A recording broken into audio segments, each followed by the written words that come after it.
तो बच्चों basically exercise आपका 7.3 class 11th permutation and combination. Exercise 7.3 का पहला क्वेश्चन देखो क्या है। फर्स्ट क्वेश्चन क्या कह रहा है, how many three digit numbers can be formed by using the digit 1 to 9 if no digit is repeated. कितने 3 डिजिट के नंबर बना सकते हो 1 to लेके 9 तक, 1 to 9 तक 3 डिजिट के कोड बनाने आपने, ठीक है, जिसमें बोला रिपीटिशन अलाउड नहीं है। तो परमुटेशन हमने पढ़ा है, permutation NPR n factorial upon में n minus r factorial. NPR का फॉर्मूला क्या होता है, n फैक्टोरियल अपॉन में n माइनस r फैक्टोरियल। हमें पता है n की वैल्यू कितने हैं, 9 डिजिट्स हैं और r कितना है 3, तो हमें निकालना क्या है 9p3। तो 9p3 क्या होगा 9 फैक्टोरियल अपॉन में 9 माइनस 3 दैट इज 6 फैक्टोरियल। तो 9 8 7 6 पे भी जाएंगे, आंसर वुड बी 9 इंटू में 8 इंटू में 7। Note it down, first question is done.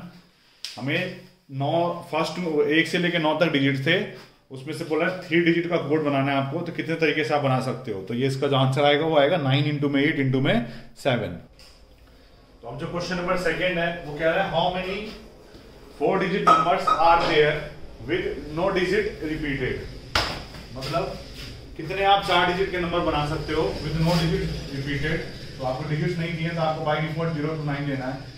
4 digit का आपको कोड बनाना है, 1 2 3 4। तो आपको पता है यहाँ पे अगर 4 डिजिट के कोड में अगर आप 0 डाल दोगे तो 3 डिजिट का ही कोड होगा, यहाँ 0 नहीं आएगा, यहाँ पे 0 नहीं आएगा। तो यहाँ जब 0 नहीं आएगा तो यहाँ पे 10 नंबर थे टोटल, 10 में से एक नंबर कम आएगा, मतलब 0 के अलावा बाकी कोई भी नंबर आप यूज कर सकते हो। तो यहाँ पे जो चॉइस बचेगी वो आपकी बचेगी 9।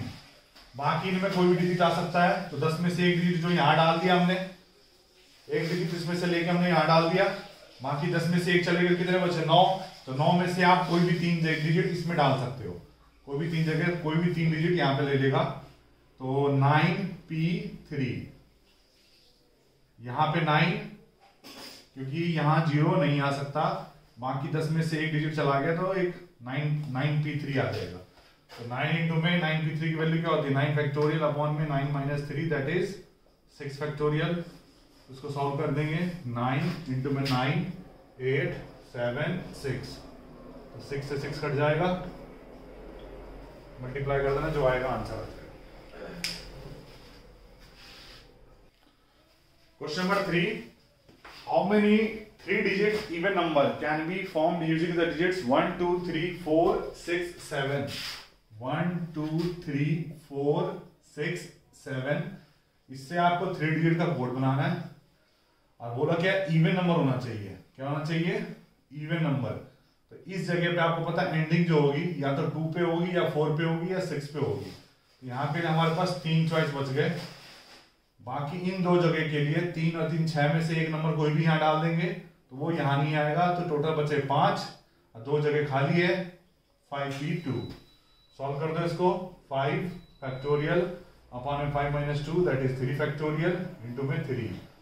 सॉल्व करेंगे 5 इंटू में 4 इंटू में 3 फैक्टोरियल अपॉन में 3 फैक्टोरियल इंटू में 3। 5 4 जा 3 से 3 कट जाएगा, 5 4 जा 20, 23 जा 60। 60 will be your answer.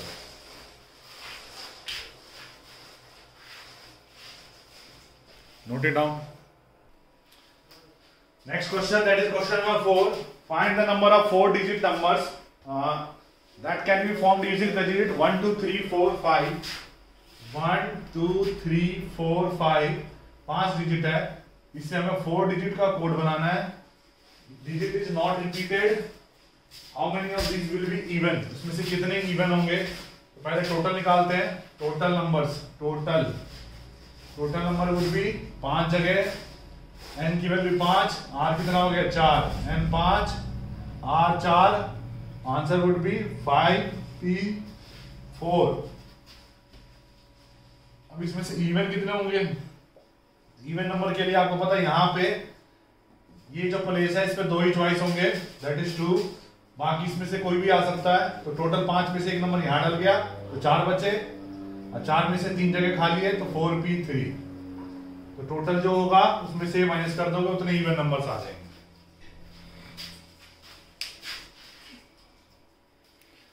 Question number 5, for a committee of 8 person, how many ways we can choose a chairman and a vice chairman, assuming one person cannot hold more than one position। एक person एक से ज्यादा position नहीं ले सकता। हमारे पास total कितने हैं? 8 लोग हैं। टोटल पर्सन कितने हमारे पास? 8 पर्सन हैं। उसमें से हमें 2 पोस्ट खाली है हमारे लिए, एक चेयरमैन की और एक वाइस चेयरमैन की, एक वीसी और एक सी। ठीक है, तो 2 जगह खाली है, 8 लोग हैं, तो n की वैल्यू होगी 8, r हो गया आपका 2, answer would be 8p2, 8 factorial upon में 6 फैक्टोरियल, 8 इंटू में 7 इंटू में 6 फैक्टोरियल अपॉन में 6, 56। तो टोटल आंसर विल बी 56। 56 तरीके से हम 2 person that is chairman and vice chairman choose कर सकते हैं 8 लोगों में से। Question number 6, find n such that this is equals to 1, 1/1 ratio 9। Ratio में दे रखा हमें, तो हमें पता है n-1 p3, n-1 p3 upon में np4 ये दे रखा आपको, दैट इज 1/9। तो हम इसको सॉल्व करेंगे, n-1 फैक्टोरियल, इसका आ जाएगा n-1 -3 करेंगे तो -4 हो जाएगा यहाँ पे। इसके नीचे आ जाएगा np4 that is n factorial upon में n-4 factorial is equals to में क्या हमारे पास 1/9। ठीक है, ये वाला देखो n-4 से n-4 कट गया, सबसे नीचे वाला सबसे बीच वाला क्या हो जाएगा? मल्टीप्लाई हो जाएगा, n-1 फैक्टोरियल, नीचे n फैक्टोरियल बचा, n फैक्टोरियल को आगे बढ़ाओगे n-1 फैक्टोरियल। अब मैंने n को ही क्यों बढ़ाया? क्योंकि n-1 का जो अगला टर्म होगा n-1 होगा, दैट वुड बी n-2। ठीक है, तो हम क्या करेंगे, बेसिकली n को बढ़ाएंगे। क्यों? क्योंकि n को बढ़ाने से क्या होगा, n-1, मतलब अगला टर्म जो होगा n-1 होगा, n-1 से n-1 कैंसिल आउट हो जाएगा। यही चीज आपको सीखनी है और कुछ नहीं। ये आ गया 1 अपॉन में n is equals to 1/9, therefore n is equals to 9। Note it down, very important question and बहुत आसान है। तो क्वेश्चन नंबर 7 क्या है? Find r if 5pr is equals to 6pr minus 1। 5pr is equals to 6pr minus 1। Find r। r की value निकलेगी 5 factorial upon में 5 minus r factorial, that is 2 into में 6 फैक्टोरियल अपॉन में 6 minus r, 6 minus r minus 1 factorial, 5 factorial as it is, 5 minus r factorial will be as it is, that is 2 into में 6 के अगला term क्या होगा 5 factorial, 6 minus r minus minus plus 1 that is 7 minus r हो जाएगा, 7 minus r factorial. अब आपके पास 2 चीजें, एक तो 5 माइनस r है, देखो 5 फैक्टोरियल से तो 5 फैक्टोरियल कट गया, 5 माइनस r है और एक है 7 माइनस r। तो 5 माइनस r का अगला टर्म क्या होगा 5 माइनस r माइनस 1, वो हो गया basically 5 minus 1 that is 4 minus r। लेकिन 7 माइनस r का अगला टर्म क्या होगा 7 minus r minus 1 that is 6 minus r, और उसका अगला टर्म होगा 5 माइनस r। तो हम इसको बढ़ाएंगे, इसको नहीं बढ़ाएंगे, ये चीज सीखनी है, बाकी और कुछ नहीं है। दैट इज 1 अपॉन में 5 minus r factorial is equals to 2 into में 6 दैट इज 12, 7 माइनस r, इसका अगला टर्म होगा 6 माइनस r, उसका अगला टर्म होगा 5 माइनस r। 5 माइनस r से 5 माइनस r कट गया, क्रॉस मल्टीप्लाई कर दो, क्रॉस मल्टीप्लाई करेंगे 7 माइनस r इंटू में 6 minus r is equals to cross multiply that is 12, 7 6 42 minus 6r minus 7r minus minus plus r square is equals to 12, that is r square minus 13r, 42 में से 12 गया 30 is equals to 0। Quadratic equation बन गई, quadratic को solve करेंगे, r square minus 10r minus 3r plus 30 is equals to 0। R की वैल्यू एक बार 10 आ गई और एक बार आर की वैल्यू क्या आ गई 3। तो दो आंसर होंगे, आर की वैल्यू 10 और आर की वैल्यू 3। तो हमारे पास जो सिचुएशन में है वो क्या है, 5pr है। हम इसमें r की वैल्यू 3 नहीं डाल सकते बिकॉज r जो होना चाहिए वो हमेशा n से छोटा होना चाहिए। ठीक है, ध्यान रखना आप, n से छोटा होना चाहिए। सॉरी, n हमारे पे 5 है तो r की वैल्यू इसके अंदर हम 10 नहीं डाल सकते। r is should not be equals to 10, therefore r is equals to 3 would be the answer। जो n है हमारा 5 है और 6 है, तो n से बड़ा नहीं होना चाहिए r। तो r यहाँ 10 आया और 3 आया, तो आंसर जो आएगा इसमें से 3 लेंगे, 10 नहीं लेंगे। ठीक है, 10 नहीं लेंगे, 3 लेंगे, ध्यान रखना इस चीज का। नेक्स्ट क्वेश्चन है, that is we have examination as a word. अब इसमें से हमें बोला है कि इन सारे वर्ड्स का इस्तेमाल करते हुए बोलो कितने तरीके से आप इसको अरेंज कर सकते हो। तो पहले तो टोटल अरेंजमेंट देखते हैं, 3 3 6 3 9 और 1 10 10 फैक्टोरियल। एग्जामिनेशन, तो क्वेश्चन नंबर 8, सॉरी पिछला क्वेश्चन थोड़ा सा अलग हो गया था। The word is equation. अब हमें सारे लेटर्स का यूज करते हुए बताना है कि कितने टोटल पॉसिबल आउटकम्स होते हैं। तो जब कभी भी आपको ऐसी अरेंजमेंट करनी हो तो ध्यान रखना है, जैसे कोई भी लेटर हो आपके पास, ए बी सी कुछ भी हो, तो आपने जो टोटल लेटर्स हैं वो n फैक्टोरियल होंगे और उसके जो नीचे जितनी बार कोई भी लेटर रिपीट होगा वो रिपीटेशन नीचे आएगा। डिवाइड कर देंगे, टोटल अरेंजमेंट आ जाता है। इससे और ज्यादा दिमाग नहीं लगाना है इस क्वेश्चन में। तो टोटल अरेंजमेंट क्या होगी इसकी, पहले आप टोटल लेटर काउंट करो, कितने हैं 3 3 6 और 2 8, दैट इज 8 फैक्टोरियल। अपॉन में रिपीटिशन देखो आप, ई कोई दूसरा है नहीं है, क्यू कहीं नहीं है, यू नहीं है, ए भी नहीं है, टी भी नहीं है, आई भी नहीं है, ओ भी नहीं है, एन भी नहीं है, रिपीटिशन इज नॉट देयर। तो answer is 8 factorial, that's it. तो सॉल्व कैसे करेंगे, 8 7 6 5 4 3 2 1 जो आएगा answer.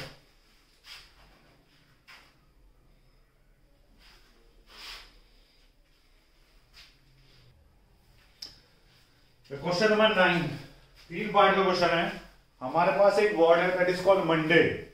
Okay, MONDAY। First part में हमें क्या कह रहा है क्वेश्चन, फर्स्ट पार्ट में हमें क्वेश्चन कह रहा है कि इस लेटर मंडे में से आप सिर्फ 4 लेटर यूज करो एक बार में, use 4 letter at a time. ठीक है, टोटल लेटर कितने हमारे पास 6, तो 4 लेटर यूज करोगे तो n की वैल्यू क्या होगी 6 और r की वैल्यू होगी आपकी 4। Answer is 6p4।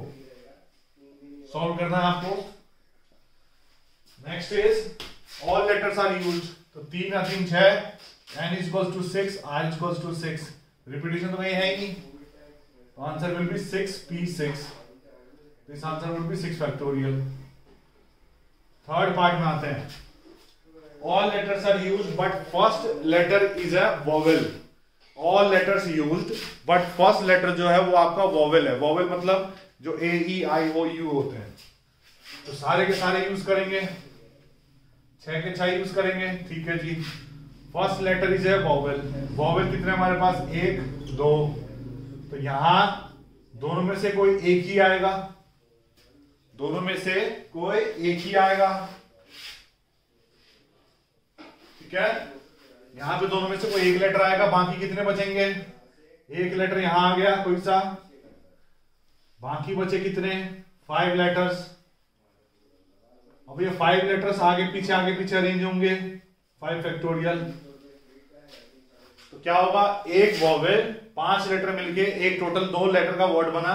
अब ये 2 लेटर आगे पीछे होंगे तो 2 से मल्टीप्लाई हो जाएगा। तो आंसर वुड बी 5 4 3 2 1 into में 2, 5 4 20 60 120 240।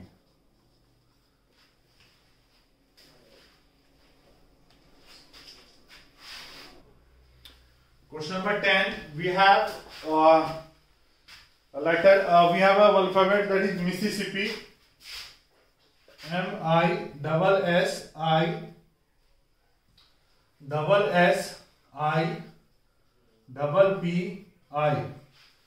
यूएस में एक स्टेट है और वहां पे एक रिवर का नाम भी है मिसिसिपी। तो इन लेटर्स को अरेंज करना है। बोला कि eyes should not come together. इसमें से जो आइज हैं वो इकट्ठे नहीं आने चाहिए। क्या है क्वेश्चन में? Eyes not come together. इसमें जो आइज हैं वो एक साथ नहीं आने चाहिए। तो जब आइज एक साथ नहीं आएंगे तो पहले हम टोटल अरेंजमेंट निकाल लेते हैं। तो टोटल अरेंजमेंट इज टोटल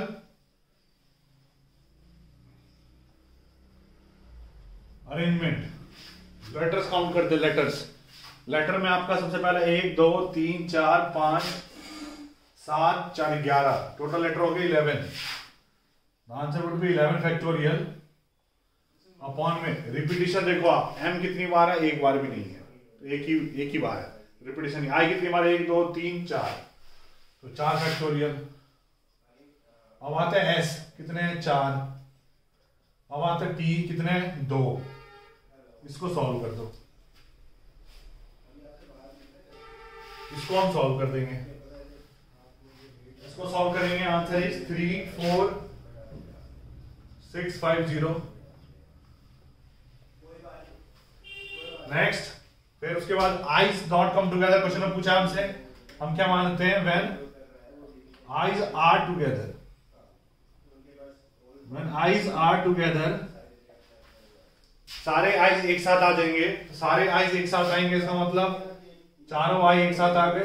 1 2 3 4 आई एक साथ आ गए। बाकी टोटल 7 लेटर्स बचे।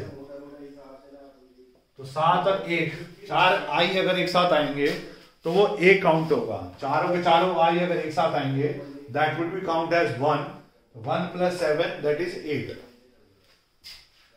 तो when I's are together that will be 8 factorial. ये एक ही काउंट हो गया। तो ये जो रिपीटेशन आई वाला था वो कैंसिल हो गया। बाकी एस वाले 4 बच गए और पी वाले 2 बच गए। तो जो आंसर आएगा आपका वो इसमें से आएगा। अब क्या करना है आपको? बोला आइज नॉट टुगेदर। तो नॉट टुगेदर का मतलब क्या हो गया? जो हमने टोटल निकाला है उसमें से जब आइज टुगेदर होंगे उसको आपने क्या कर देना है? माइनस कर देना है। And that would be your answer. Right it down. Next question is question number 11।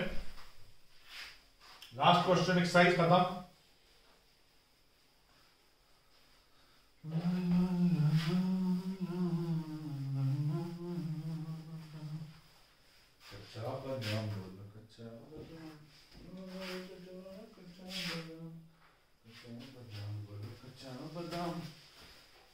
चलो क्वेश्चन नंबर 11 बोल रहा क्या है आपके पास कि in how many ways can the letter of the word permutation. चैप्टर का नाम है वही आ गया। Permutation be arranged if the word starts with P and ends with S। Permutation word है आपके पास। परमुटेशन। ओके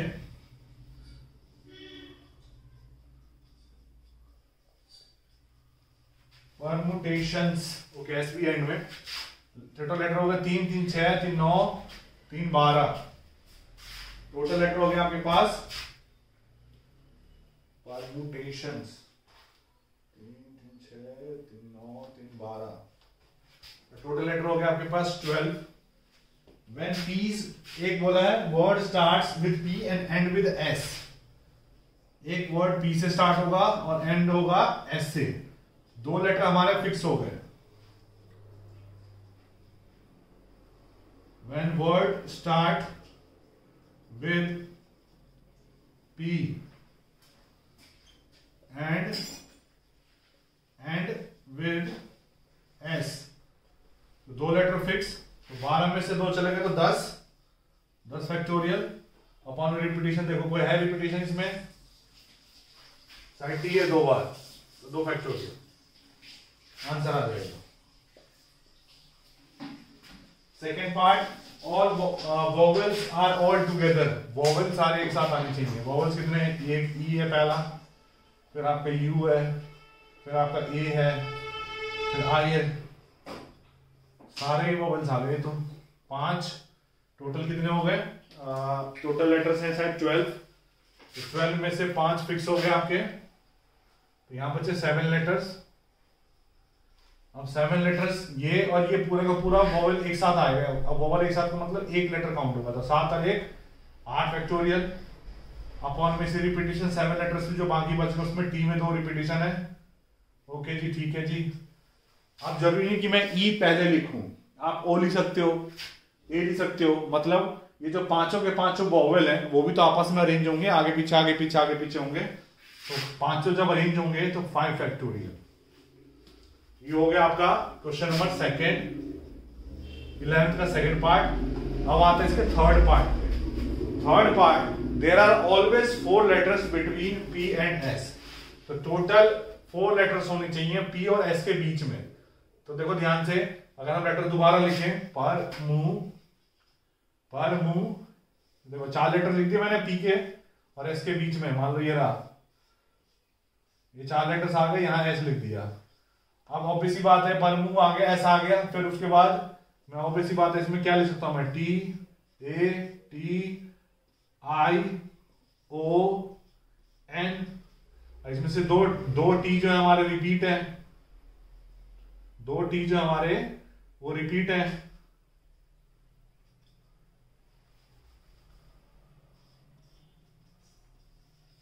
तो ध्यान से देखो आप, तो अगर आप यहां पी लिखोगे और यहां एस लिखोगे तो एंड में एक बार और पी आ सकता है, इसके अलावा और कुछ नहीं बन सकता। तो there are always 4 letters between P and S, तो टोटल जो कॉम्बिनेशन हो गई 1 2 3 4 5 6 7 हो गया। 7 लेटर्स आ सकते हैं मैक्सिमम, और ये दोनों मिलके एक लेटर बनाएगा तो 2, तो 7 2 जा 14, तो 14 लेटर्स पॉसिबल है। 14 तरीके से आप इसको अरेंज कर सकते हो। थोड़ा सा कंफ्यूजिंग है बट ट्राई करना। और ये जो एक्सरसाइज है 7.3 खत्म हो गई है। That's it.